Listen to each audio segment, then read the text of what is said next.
Hello and welcome. My name is Richard Amster and I'm one of the chef instructors at Suffolk County Community College's Culinary Arts and Hospitality Center in Riverhead, New York. Today I'm going to demonstrate the production of a really nice Thanksgiving dessert, a pumpkin chiffon pie. It's a slight variation on a traditional pumpkin pie, much lighter, much nicer, and I hope you enjoy it. To make this recipe, you're going to need the following ingredients. You're going to need 2 pre-baked pie shells, or graham cracker or other cookie crumb shells.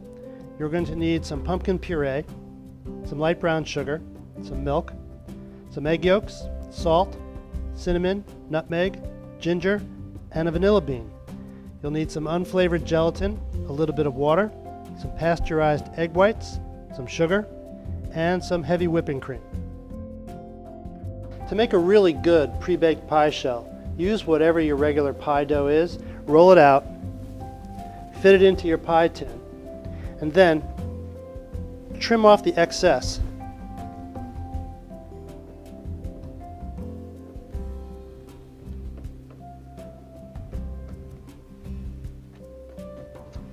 And sandwich this dough between 2 pie tins. Turn the pie tin upside down on a tray and place another tray on top of this and bake it in the oven. When you start to see the edges of the dough turn the proper color, take it out of the oven, turn it upside down, take off the top tin, and allow the center to color up a little bit. The result should be a beautifully caramelized pie shell with no bubbles and the right shape. If you've never worked with a fresh vanilla bean, don't be intimidated. It's a great way to get powerful vanilla flavor into whatever it is you're working with.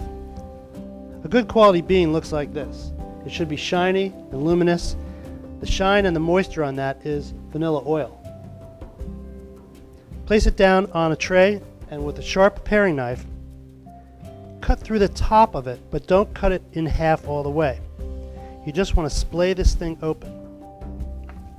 And then, using your fingertips, carefully peel that open and look at all those beautiful vanilla seeds inside. That is pure vanilla flavor. Use the back of the paring knife to scrape all of those seeds right out. Take those vanilla seeds, put them in a stainless steel pan. Make sure you get as much of that in there as you can. Take another pass through the vanilla pod to make sure you get everything.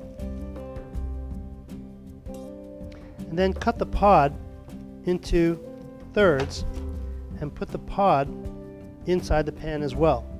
We're going to take our milk, add that to the pan, and we're going to simmer that for about 5 minutes. This will get all that beautiful vanilla flavor infused into the milk. While we're waiting for the milk to steep with the vanilla seeds and the pods in it, let's get all the other ingredients together. First thing we want to do is take our pumpkin puree,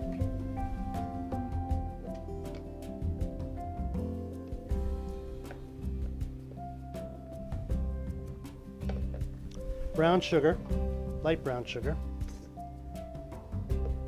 our egg yolks,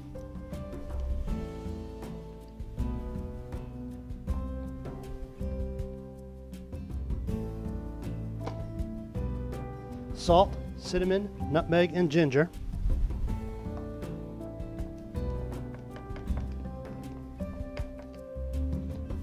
and we're going to mix this all together and make a smooth mixture out of it. When the milk has simmered for 5 minutes or so, take it off the heat and pour the milk with all those beautiful vanilla seeds into the mixture. And incorporate that into the pumpkin puree mixture. Using the same pan in which the milk steeped, put some water in the pan, put the bowl of the pumpkin puree mixture on top, bring the whole thing over to your burner, and using this double boiler setup, stir constantly until the mixture reaches 185 degrees. You'll need to use a thermometer to take the temperature of the mixture. While the pumpkin mixture is on the stove, take the water, pour it into a wide bottom bowl, and sprinkle the gelatin on top of the water. Try to get as thin and even of a layer of gelatin on top of the water as you can, being sure not to let the gelatin granules splash up onto the side of the bowl. Soaking the gelatin in the water is known as blooming the gelatin. And soon, those sand-like gelatin granules are going to turn into a soft, spongy texture, which will then melt and add to the pumpkin mixture. After the gelatin has sat for 10 minutes or so, take the bowl of gelatin, put it over the pan of simmering water, and let that gelatin melt. Very soon it's going to turn into a slightly thickened liquid, which will then pour into the pumpkin puree mixture. The gelatin is going to set the pumpkin mixture. The gelatin has melted, and as you can see, it's a little bit thick and it's a nice clear liquid. We're going to add this to the pumpkin puree mixture. Make sure you get all of that in there. This is the primary thickening agent for the puree.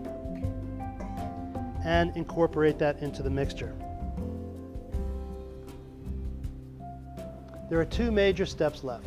We need to whip some egg whites, fold the whipped egg whites into the pumpkin puree mixture, and then whip some heavy cream and fold that into the mixture as well.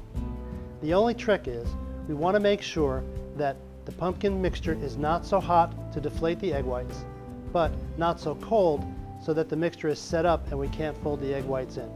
So, while this is cooling, we'll go ahead and whip the egg whites, we'll whip the heavy cream, and at just the right temperature, we'll fold first the egg whites and then the heavy cream into the pumpkin mixture. We've got the whipped egg whites here, and when you're done, they should look like that, very shiny, luminous, and that degree of stiffness. We're going to take these egg whites, we're going to fold them into the pumpkin puree mixture.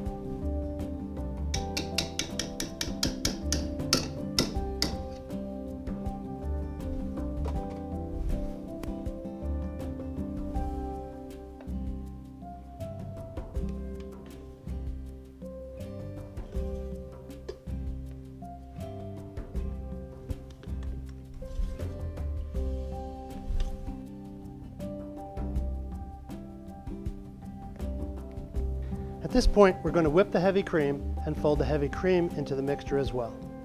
All right, we've whipped our heavy cream, and now we're going to fold this into the pumpkin puree and whipped egg white mixture as well.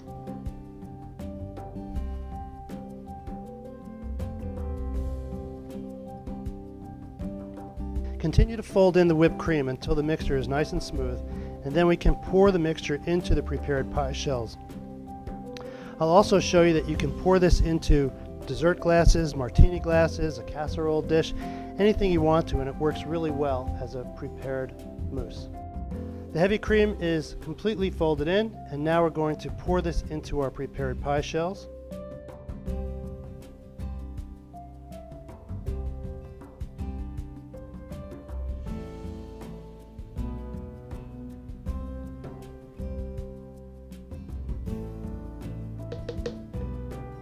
With any leftovers, feel free to pour them into dessert glasses, parfait glasses, large martini glasses, or any casserole dish from which you can serve a mousse. It's not completely necessary, but if you feel the need, use a palette knife to smooth out the surface. The pies are now ready to go into the refrigerator, where they'll set up and be ready to be sliced.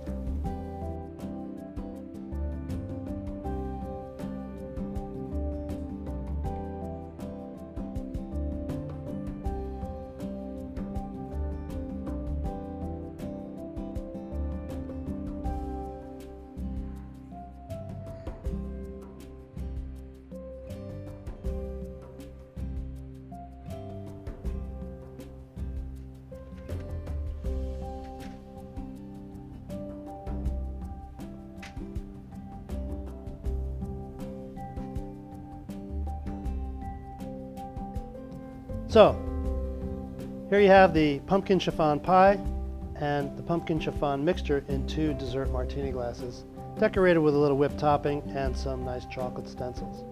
I hope you'll take the time to make the dessert. It's really nice. It's a light, sweet variation on a traditional pumpkin pie. Very easy to make, and give it a try. Thanks very much for watching. Have a very healthy, happy Thanksgiving.